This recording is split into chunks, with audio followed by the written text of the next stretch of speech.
Hello everyone, welcome back. This is the Queen, the real Queen of Fertility 33, and I'm here with some more articles. Now my son, he wanted me to do this. When I'm trying to find princess movies, he like Mickey Mouse, Mickey Mouse, Mickey Mouse. And I was like, okay, I'm gonna do Mickey Mouse then. This the old Mickey Mouse though, before it got into color. So this is titled The Untold Truth of Mickey Mouse. Today, Disney is known for a lot of things. The studio has beautiful fairy tale princesses who battle witches and curses to ultimately find their Prince Charming. MCU superheroes with badass powers who take on universe-ending threats, and a whole slate of iconic comedy shows that revolve around friends and high schoolers. But above all the popular creations that have made Disney one of the most powerful entertainment studios on the planet, there looms the towering shape of Mickey Mouse, one of Disney's earliest creations, and a character that defined the company for generations. Mickey is the happy-go-lucky company mascot who's been at the forefront of Disney in article march towards dominating the entertainment landscape. Despite his iconic status, Mickey's popularity today is not what it once was. These days, the iconic mouse is known more for being the face of Disney rather than a character in his own right. But he possesses a rich history and a complex backstory that stretches over several decades. And if you want to learn more about the beloved cartoon character, read on for the untold truth of Mickey Mouse. The secret hand behind Mickey's creation. Okay. Pop culture loves the idea of a central genius who's simply handily responsible for the success of an entire company. But the truth is, Steve Jobs needs Steve Wozniak to make the first Apple computer, and Stan Lee needed Jack Kirby to come up with so many iconic Marvel comic characters. So what about the creation of Mickey Mouse? It's a well-known fact that Walt Disney came up with the design for Mickey Mouse during a train ride back from a business meeting that had not gone well. During one of his lowest moments, his studio, Laugh-O-Gram, had gone bankrupt and his character, Oswald the rabbit, had been taken from him. Disney conceived of the idea of a mouse character that would eventually become Mickey. He popped out of my mind onto a drawing pad 20 years ago on a train ride from Manhattan to Hollywood, Disney recalled in a 1948 essay. He took his rough initial sketch to his friend and business partner U.B. Iwerks, the legendary animator who was responsible for many future innovations that the Disney company brought about in the industry. Iwerks reworked and refined the sketch of the mouse that had been handed to him into the iconic design that's today known throughout the world. Finally, it was Walt Disney's wife Lillian who suggested that the mouse name should be changed from Mortimer to Mickey, and thus the legend was born. Ooh. One of the first cartoons to have sound.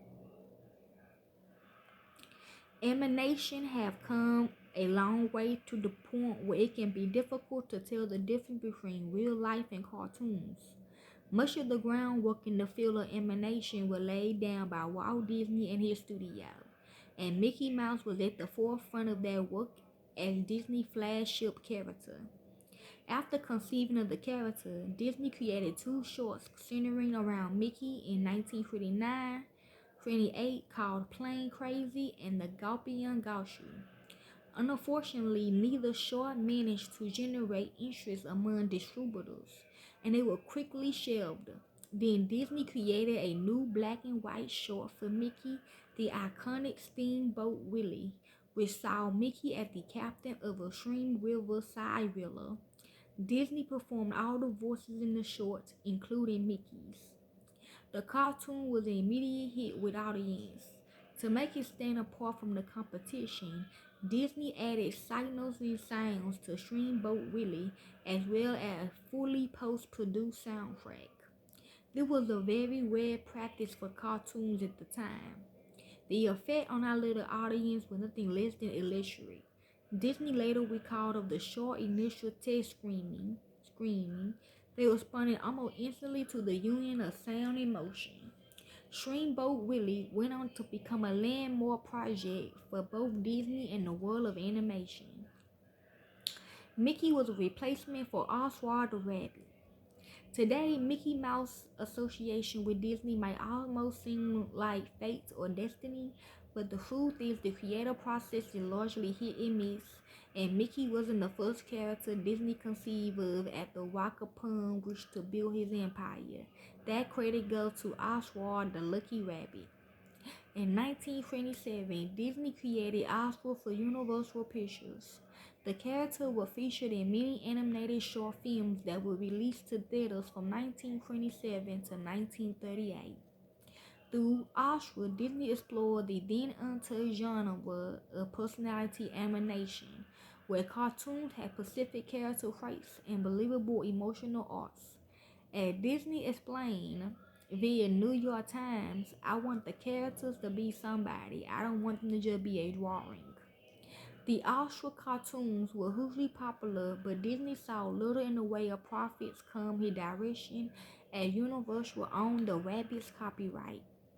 As a result, he walked away from Universal and came up with Mickey Mouse as a replacement for Oswald, a character that Disney would have full creative and financial control over.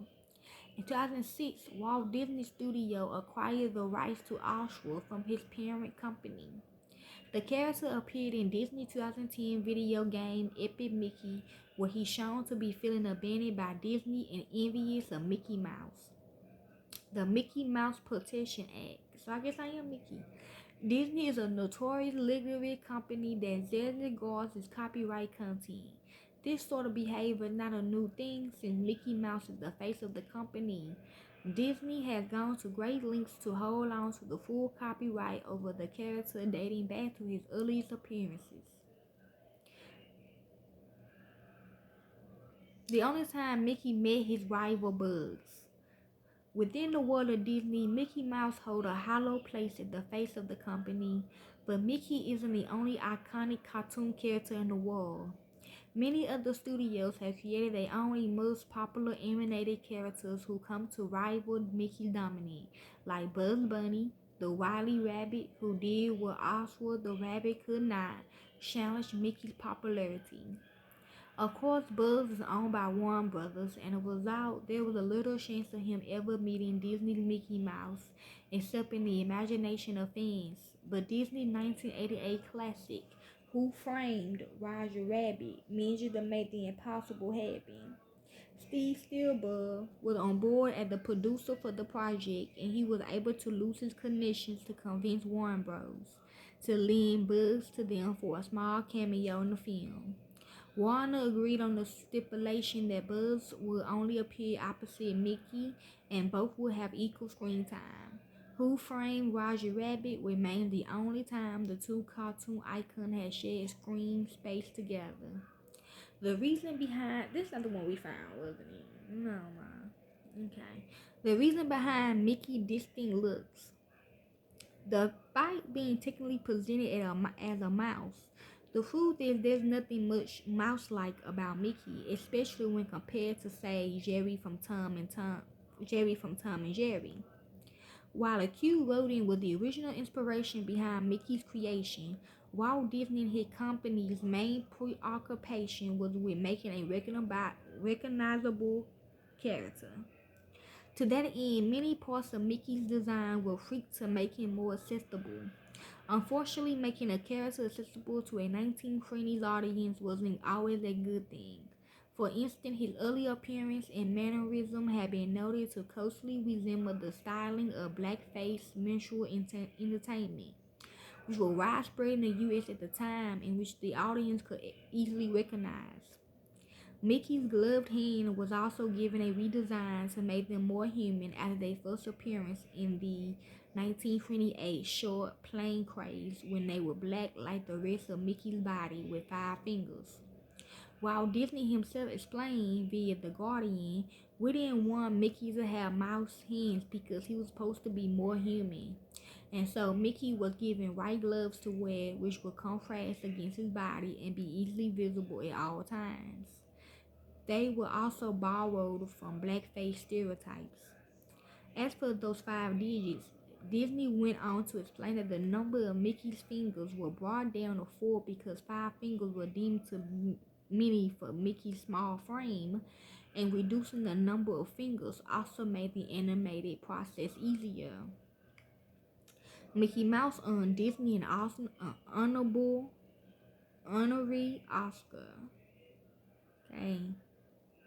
Mickey's first and color appearance was quite different. Yeah, so it was something about him and Minnie, okay? Minnie cheated on him or some shit like that.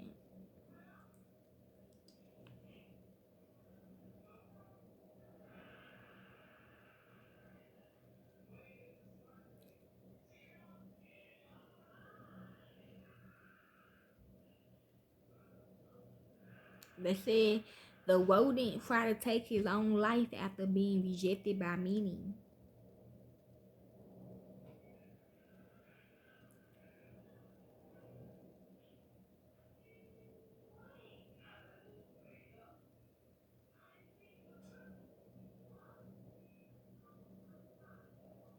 And pick this one.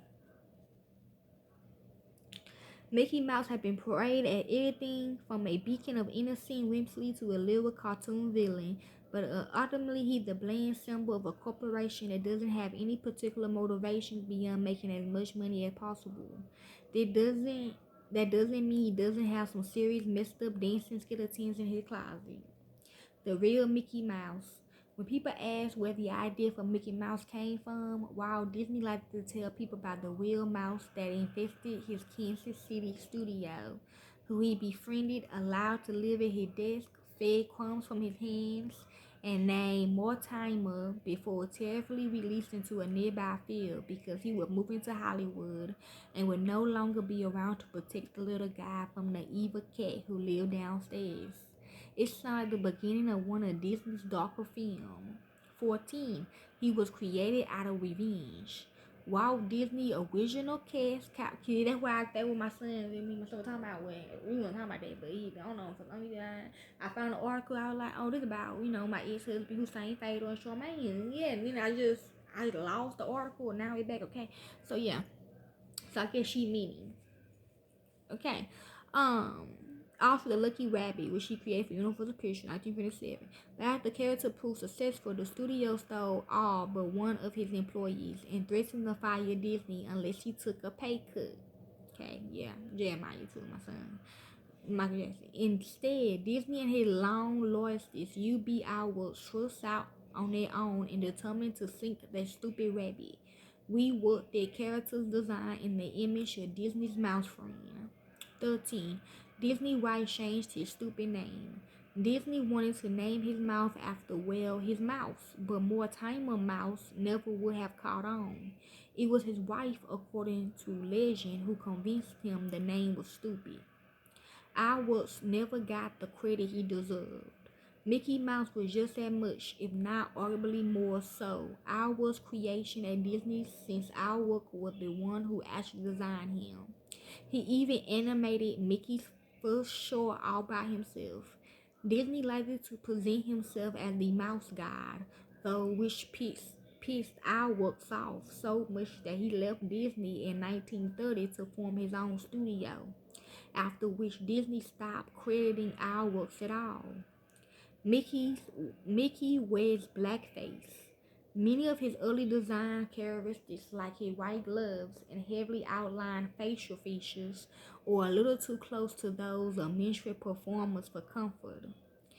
He also straight up did blackface in some cartoons from the late 20s and early 30s. Mickey Mouse's success mostly came down to timing. Technically, Mickey made his screen debut on May the 15th, 1928 with the test screening of a silent short called Plane Craze, but it bombed with the audience.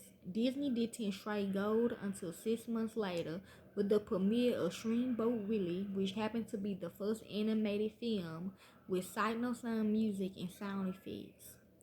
Sound was still a huge cinematic novelty at the time.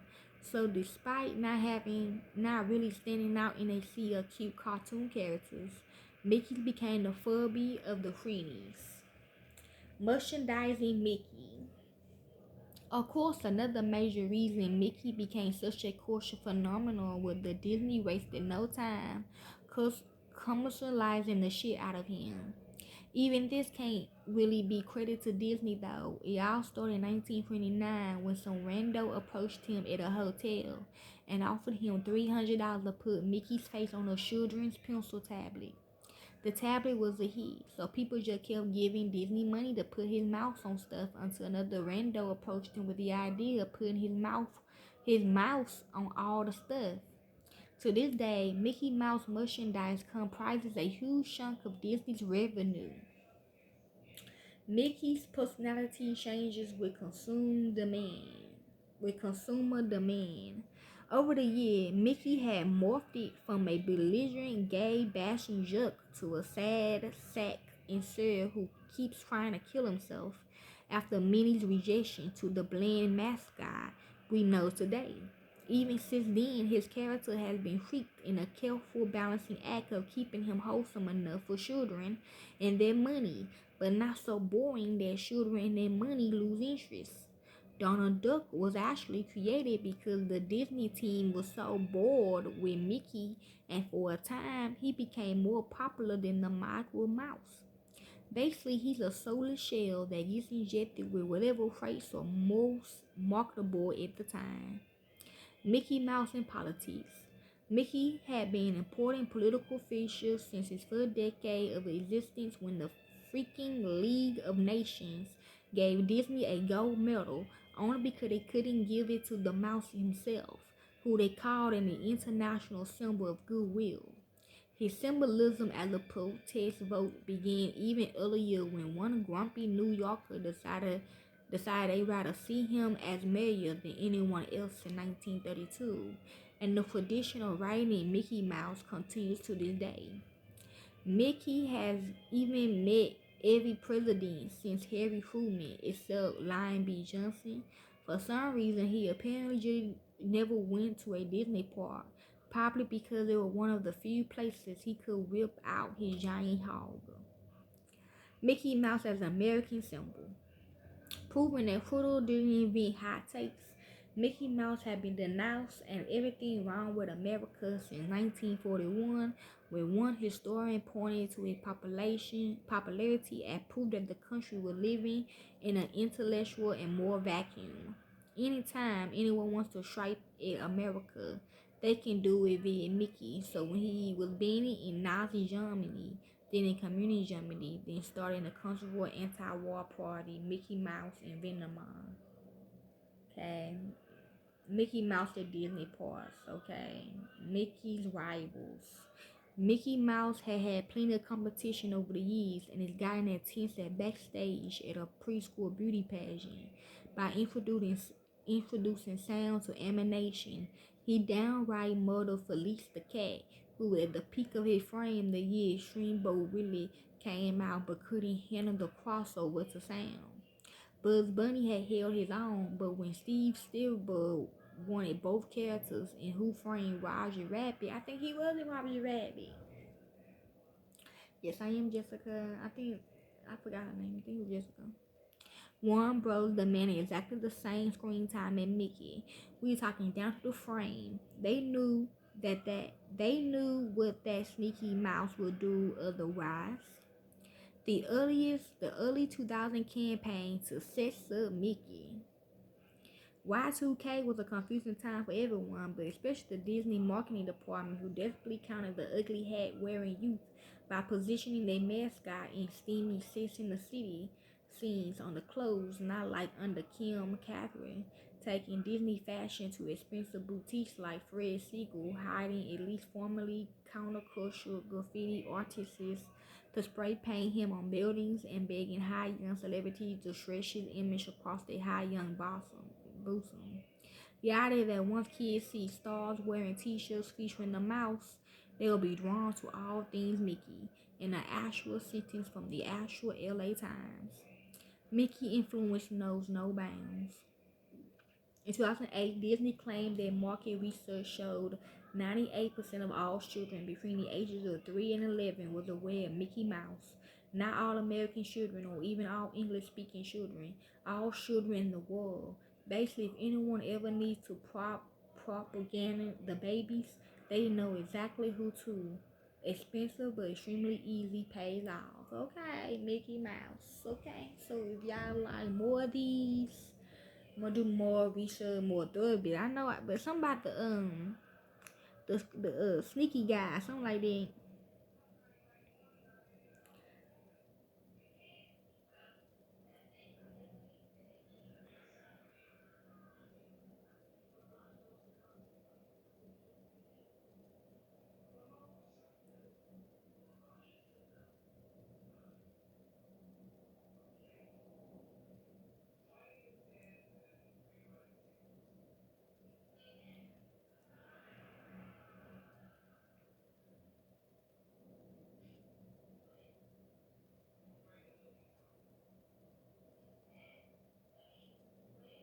Yeah, he just tried to take his life because many rejected him. Even after being instructed by his mother, Mickey Mouse didn't keep his toys in place. Mickey was so busy playing with Minnie that he didn't listen to his mother, and his uncle fumbled over his toy and fell. Thus, the moral of the story that we should always listen to our elders and must obey them.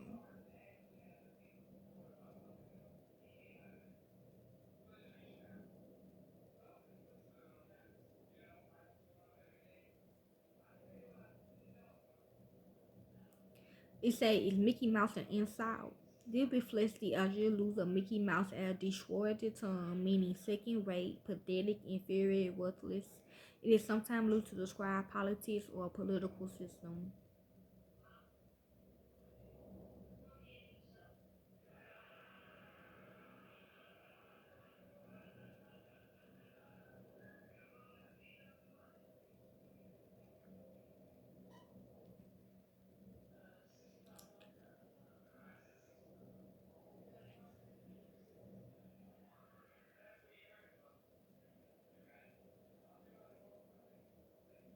It said Minnie was a struggling musician trying to hitch a ride on the streamboat that Mickey was working on. They instantly hit it off when Mickey attempted to cheer Minnie up after a goat ate her music, followed by her guitar.